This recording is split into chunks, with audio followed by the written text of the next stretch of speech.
Mes frères, mes sœurs et mes amis, bonjour à tous.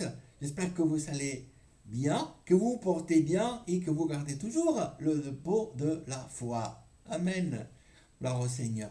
C'est le plus important, hein, c'est de garder ce dépôt, hein, de garder la foi, hein, d'être toujours confiant dans le Seigneur Jésus-Christ. Voilà. Vous savez, il est temps d'avoir, hein, ce bon réflexe de la prière. Hein. Chaque fois que nous avons un problème, un souci, de nous mettre dans la prière. C'est le bon réflexe. Voilà. Vous savez, quand on a mal à la tête, on a le bon réflexe de prendre un cachet, n'est-ce pas? Hein. Voilà, pour se soulager, voilà, pour soulager la douleur, on prend un cachet. Voilà. Et voilà, euh, pour se défendre contre les attaques de notre ennemi, ben, c'est la prière. Et voilà, hein. Gloire au Seigneur. Bon, cette semaine, nous allons réfléchir courtement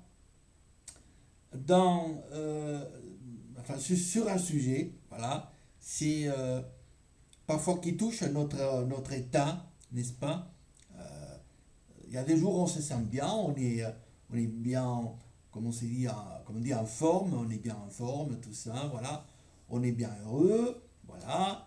Et puis un jour, on se lève d'une autre manière. On a l'impression d'être dépressif. Voilà. Euh, Beaucoup de gens me questionnent sur ce sujet. Voilà. Pourquoi y a-t-il de jours où ils se lèvent comme ça, ils ont cette impression où les choses ne vont pas, il y a des petites craintes qui se mettent en route dès le matin. Euh, voilà. Qu'est-ce qui arrive? Voilà. Pourquoi il y a des sensations comme ça? Voilà. Bon, avant tout, il faut dire que nous sommes des êtres humains. Voilà. Ça, vous allez m'entendre dire, voilà, maintes et maintes fois. Nous sommes des êtres humains. Vous n'êtes pas un arbre, vous n'êtes pas une pierre, vous êtes un être humain. Et en tant qu'être humain, voilà, vous avez des sentiments. C'est tout à fait normal. Voilà. Vous avez des sentiments, vous avez des réactions dans votre intérieur, voilà, qui vont se manifester, voilà, à l'extérieur. Voilà. Si il y a des soucis qui commencent à vous tracasser, s'il y a des préoccupations ou autres, je ne sais pas, voilà, vous venez d'apprendre une mauvaise nouvelle, il y a des inquiétudes, voilà, vous vous inquiétez à votre avenir, vous vous inquiétez pour, je ne sais pas, pour une question financière, ben, ceci a des conséquences évidemment chez vous, c'est pas c'est tout à fait normal. Ça c'est tout à fait normal, voilà. Et il y en a que, il y en a qui croient que un chrétien ne doit pas avoir ce genre de sentiments ou d'expériences, d'accord? Voilà, comme quoi on serait à l'abri, hein, voilà, de sentiments comme ça, des sentiments de dépression, sentiments dépressifs, voilà, des sentiments d'angoisse, tout ça. Non, on n'a pas le droit d'avoir. Et ça, c'est complètement faux. Ça, c'est faux. Hein. Voilà. Ça peut être un pasteur, ça peut être, je ne sais pas, un prédicateur, ça peut être n'importe qui. Voilà. Tout le monde a des sentiments. Voilà. On n'est pas des arbres. Hein. L'arbre, vous pouvez tailler avec un canif. Hein. Vous prenez un canif, vous pouvez tailler, faire un dessin dans l'écorce de l'arbre. L'arbre va rien dire. Hein. Il va pas se plaindre, l'arbre. C'est un arbre. Vous pouvez prendre une grosse pierre et vous pouvez la tailler. avec un burin et un marteau, vous pouvez tailler cette pierre. La pierre va rien dire. Mais si vous commencez à vous y prendre avec un être humain, si vous commencez à manquer le respect à quelqu'un, ben, il va y avoir des conséquences. Mais c'est tout à fait normal. C'est tout à fait normal. Il n'y a, comment dire, il n'y en a pas à s'inquiéter. Il n'y a pas à, voilà, il y en a qui voudraient, je sais pas, rester la bouche bée. C'est pas possible. Comment ceci peut m'arriver? C'est pas possible. Je suis chrétien. J'ai le Saint-Esprit. C'est pas normal. Ben oui, c'est tout à fait normal. C'est tout à fait normal. Si tu as des inquiétudes, c'est tout à fait normal. Voilà. Maintenant, c'est vrai que on a le Seigneur avec nous. Et si on se refuse dans la prière, voilà, c'est ça la différence. C'est ça la différence. En tant qu'être humain, on va en souffrir les conséquences naturelles de notre nature. Mais avec l'aide du Seigneur, voilà, il y a quand même un soulagement. Voilà. C'est-à-dire que par la prière, quand on se met à prier, voilà, c'est ça la différence. Quand on se met à lire la parole de Dieu, voilà la différence. Amen. Ok. Donc, on peut, si vous voulez, couper un peu les dégâts. Hein? Voilà. On va amoindrir. Hein? On va faire que ces dégâts, hein, soient soit quand même le dégât soit mineur. Voilà.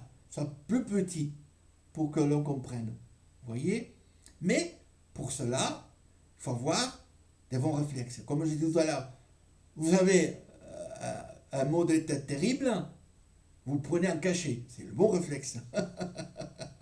C'est normal. Mais il y a des problèmes, il y a des soucis, il y a des tracas, tout ça qui vous arrive. Voilà. Ben, le bon réflexe, c'est vous mettre dans la prière. C'est tout. Amen. Voilà. On va lire quelques passages dans la parole du Seigneur et nous allons voir comment le Seigneur va nous aider, va nous encourager et il pourra nous en sortir de cette situation. Évidemment, évidemment. Voilà, nous allons lire donc dans l'épître de Paul aux Philippiens, chapitre 4, et à partir du verset 4. Voilà. Alors, la parole de Dieu nous dit, réjouissez-vous toujours dans le Seigneur. Je le répète, réjouissez-vous. Amen. On commence bien. Voilà. Ce verset commence très, très, très bien. Voilà. Certains croiraient que nous, les chrétiens, on est des gens tristes, hein, voilà, des gens que on n'a pas le droit de faire la fête, hein, voilà, des gens ils sont mornes, je sais pas. Non, c'est pas ça. Hein, c'est pas ça du tout. Regardez comme la parole de Dieu nous décrit. Hein. On est des gens qui se réjouissent toujours. Évidemment, on se réjouit, mais dans le Seigneur. On fait la fête. Oui, toujours. Pour nous, c'est une fête continuelle. Hein. Mais c'est une fête où nous n'avons pas besoin de certaines substances. Voilà. Voilà. Pas besoin d'alcool, pas besoin d'autres substances pour faire la fête. On est toujours réjoui, hein? On se réjouit toujours, on est content, on est toujours souriant, on a toujours un bon caractère, voilà. Hein? Pourquoi? Parce que on a compris que c'est grâce au Seigneur que tout cela peut nous arriver, voilà. Hein? Ok. Donc la parole du Seigneur nous dit, réjouissez-vous toujours dans le Seigneur. Hein? Alors pour ceux qui croiraient que les chrétiens sont des gens, comme on dit, des gens qui n'ont pas le droit de se de se réjouir ou de fêter, etc., ben voilà, détrompez-vous. Hein? Parce que nous, les chrétiens, on est toujours en fête. On est même très festifs. Hein? On est même très très festifs. Hein? C'est vrai que la fête d'un chrétien, ça ressemble pas du tout à une fête païenne. Hein? Voilà. On a une autre façon de se réjouir, mais on est toujours content, n'est-ce pas? Voilà. Voilà. Toujours se réjouir dans le Seigneur. Amen. Il insiste dans ce verset, parce qu'il dit, je répète, je le répète. Donc c'est quelque chose, ceci ça veut dire que c'est important, c'est très important. C'est-à-dire que dans la nature humaine, dans la nature humaine, il y a ce besoin d'être dans une joie, hein, d'être dans la joie, d'éprouver le contentement. Voilà. Et ça fait partie aussi des besoins de l'être humain. Hein. Et c'est pour cela que le verset 4, il insiste, je le répète, c'est-à-dire que c'est quelque chose d'important. Il faut se réjouir. Voilà. On n'est pas des gens mornes, tristes, gris. Non, c'est pas ça. Hein? C'est pas ça du tout. Hein? On est des gens joyeux. Voilà. Le verset 5 nous dit que la douceur soit connue hein, que votre douceur soit connue de tous les hommes. Hein? Que votre douceur soit connue de tous les hommes. Le Seigneur proche. Ne vous inquiétez de rien. Continue le verset 6. En toutes choses, faites connaître vos besoins à Dieu par des prières et des supplications avec des actions, des grâces. Amen. Il parle ici de la douceur. Hein? Parce qu'on est des gens doux. Hein? On est des gens doux. Ça veut dire que il y a une expression que vous connaissez peut-être, doux et agréable. Doux et agréable. Voilà. On est des gens doux, c'est-à-dire on n'est pas des gens difficiles, on est des gens simples. Hein? On cherche toujours à avoir la paix. Voilà. Il y en a qui cherchent toujours la bagarre, voyez. Il y en a qui cherchent toujours les problèmes, pas nous. Pas nous. Nous, on ne cherche pas ni les problèmes, hein, ni les bagarres, ni les disputes, ni rien de ça. C'est d'être en paix avec tout le monde. Voilà. Et donc, le verset 5, il insiste que cette douceur soit connue de tous les hommes. Amen. On doit être connu par notre douceur. Un caractère humble, un caractère simple, un caractère qui ne cherche pas les disputes, hein, les bagarres, tout ça, mais qui cherche toujours hein, la bonne entente, comme on dit. Hein, voilà. Bien s'entendre avec tout le monde. Voilà. Après, le verset 6, il commence par quelque chose de merveilleux, puisqu'il dit « Ne vous inquiétez de rien ». Ne vous inquiétez de rien. Alors, les inquiétudes, ça existe. Les problèmes, ça existe. Hein? Les tracas, ça existe. Voilà. S'il y a un pasteur qui vous dit non, les chrétiens n'ont pas de problèmes, n'ont pas d'inquiétudes, n'ont pas de dépression, c'est faux. Ça, c'est faux. Ça, c'est faux complètement. Si l'apôtre nous dit ne vous inquiétez de rien, c'est parce que les inquiétudes existent. Voilà. Mais, ces inquiétudes vont être moindres, c'est-à-dire qu'elles seront plus réduites, seront plus petites, ces inquiétudes. Pourquoi? Parce que nous avons le bon réflexe de la prière, le bon réflexe de la lecture de la parole du Seigneur, le bon réflexe de se mettre dans la présence du Seigneur. Voilà, quand il dit ne vous inquiétez de rien, c'est parce qu'il y a une solution derrière, quelque chose qui va arranger la situation. On ne doit pas s'inquiéter parce que les choses sont déjà arrangées. Donc voilà, ben, c'est simple comme tout. Ok? Voilà. Les problèmes, ils existent, mais il y a moyen d'arranger ces problèmes. Les dépressions, ça existe, évidemment, mais il y a une manière d'arranger tout ça. C'est pour cela que l'apôtre, il dit, ne vous inquiétez de rien. Voilà. Même si tout cela existe, voilà. Hein, mais ne t'inquiète pas. Il y a de quoi, hein, être soulagé. Voilà. Ok. Alors regardons de près comme la parole de Dieu nous donne cette solution, d'accord? Voilà, pour arranger ce problème. Voilà. Mais en toute chose, quoi qu'il soit le problème, quoi quoi qu'elle soit la grandeur, hein, quoi qu'elle soit la grandeur du problème. Hein, en tout cas, la parole de Dieu nous dit de faire connaître tous nos besoins à Dieu. C'est-à-dire, il y a un problème, je fléchis mes genoux, je me mets dans la présence du Seigneur, voilà, et dans la prière et dans la supplication, je fais connaître à Dieu mon problème, ma situation, ma dépression. Je lui raconte toutes mes misères. Parce qu'il va m'entendre, le Seigneur. Hein? Il va m'entendre. Ouais, vous savez, un pasteur, même un pasteur peut se lasser de t'entendre, de t'écouter. Hein? Même un pasteur, il va se lasser de t'entendre. Voilà, il va dire, mais j'en ai marre d'entendre celui-ci. Ok? Mais pas Dieu. Jamais. Il est toujours à l'écoute. Alors, on peut lui raconter toutes nos misères au Seigneur Jésus-Christ. Lui dire, Seigneur, voilà, aujourd'hui, je suis vraiment dans cette angoisse. J'ai vraiment une peine, une souffrance. Voilà. Et j'ai besoin d'être soulagé. Voilà. Hein? La dépression est là, la souffrance est là, l'inquiétude est là. Voilà.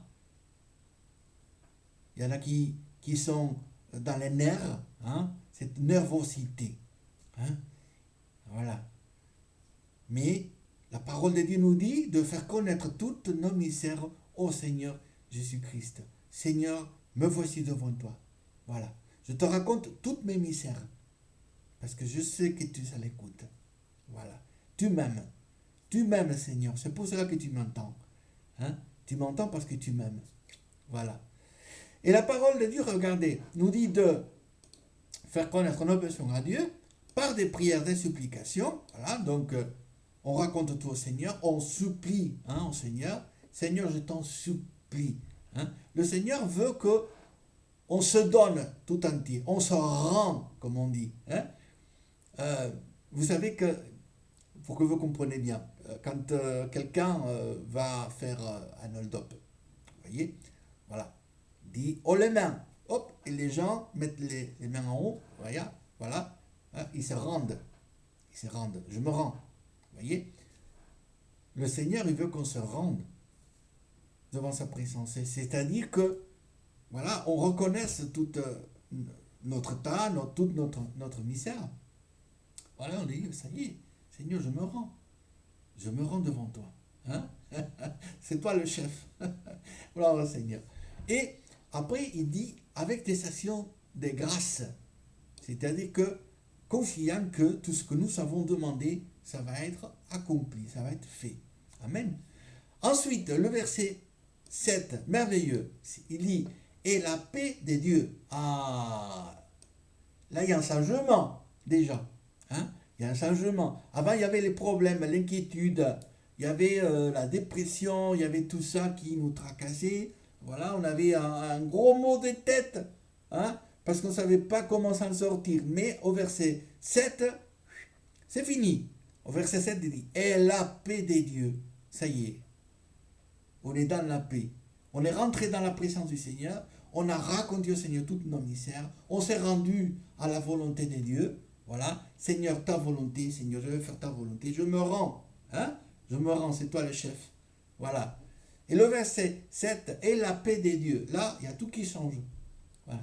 c'est la paix de Dieu qui va rentrer dans nos vies et qui va chasser les ténèbres. Hein? La lumière chasse les ténèbres. Hein? La paix chasse, hein, toute amertume. Voilà.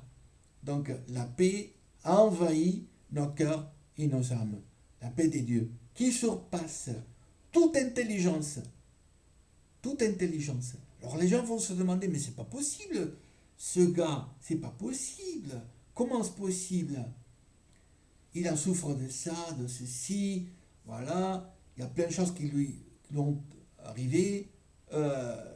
Des dépressions pas possibles. Et tout d'un coup, regardez, mais c'est pas possible. Il a la paix, il est tranquille. Voilà, il a la joie, c'est pas possible. Hein? Voilà, ça surpasse l'intelligence humaine. Hein? Voilà. La paix de Dieu qui surpasse toute intelligence, toute compréhension humaine, gardera vos cœurs et vos pensées en Jésus-Christ.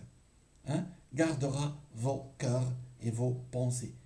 Voilà. Donc, cette paix va garder nos cœurs et nos pensées. Hein? Le cœur, il s'inquiète, il en souffre, le cœur. Hein? Autant le physique que le métaphysique. Hein? Voilà. Ok. Et nos pensées aussi. Voyez, les gens qui en souffrent régulièrement des dépressions, ils savent ce que c'est, hein, que d'avoir des pensées, hein, même des pensées noires. Des pensées noires. Hein, voilà. Mais tout ça va être gardé, protégé par la paix du Seigneur. Amen. Que le Seigneur soit béni et que tout l'honneur, que toute la gloire soit pour lui dans cette journée. Je désire de tout mon cœur que ces quelques mots, hein, puissent vous faire du bien. Voilà. En tout cas, si ces quelques mots vous touchent et vous font du bien, moi, je me sentirai vraiment heureux. Voilà. Donc, soyez bénis du Seigneur. Priez le Seigneur. Lisez la Bible. Hein. Voilà. Priez aussi pour moi. Hein? Hein? Tant qu'à faire, priez aussi pour moi. Voilà. Et je vous dis donc à une prochaine vidéo. Amen. Moi aussi, je prie pour vous tous. Amen.